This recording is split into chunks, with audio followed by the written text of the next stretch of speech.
ಈ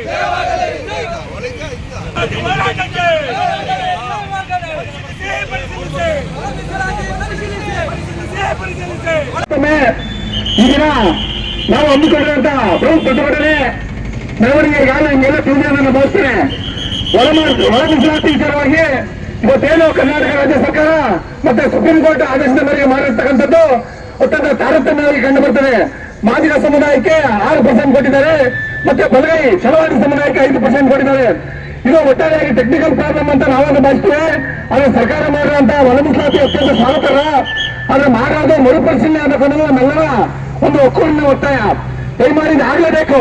ಯಾಕೆಂದ್ರೆ ಹೆಚ್ಚಾಗಿ ರಾಜ್ಯದಲ್ಲಿ ಛಲವಾದಿ ಸಮುದಾಯದವರು ಜಾಸ್ತಿ ಇದ್ದೇವೆ. ಇಲ್ಲಿ ಮಾದಿಗ ಅಂತ ಅವರು ಬರ್ತಿದ್ದಾರೆ. ನಮ್ಮೊಳಗೆ ಸ್ವಲ್ಪ ಕನ್ಫ್ಯೂಸ್ ಆಗಿದೆ.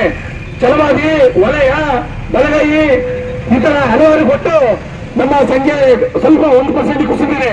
ದಯಮಾಡಿ ಮಾನ್ಯ ಮುಖ್ಯಮಂತ್ರಿಗಳಿಗೆ ಈ ಬೇಲೂರು ತಾಲೂಕಿನಿಂದ ಇಡೀ ರಾಜ್ಯಾದ್ಯಂತ ಇವತ್ತಿನ ಒತ್ತಾಯ. ದಯಮಾಡಿ ಮುಖ್ಯಮಂತ್ರಿಗಳು ಇದನ್ನ ಸರಿಯಾದ ರೀತಿ ಮರುಪರಿಶೀಲನೆ ಮಾಡಿ ಈ ಸಮಾಜಕ್ಕೆ ಒಂದು ಶೈಕ್ಷಣಿಕವಾಗಿ, ಆರ್ಥಿಕವಾಗಿ, ಸಾಮಾಜಿಕವಾಗಿ ನಾವು ಸದೃಢರಾಗಲು ಮೀಸಲಾತಿಯನ್ನ ಸರಿಯಾದ ರೀತಿ ಕೊಡಬೇಕಾಗಿ ಒತ್ತಾಯಿಸಿ ನಾವು ಈ ಒಂದು ಪ್ರತಿಭಟನೆ ಹಮ್ಮಿಕೊಂಡಿದ್ದೇವೆ.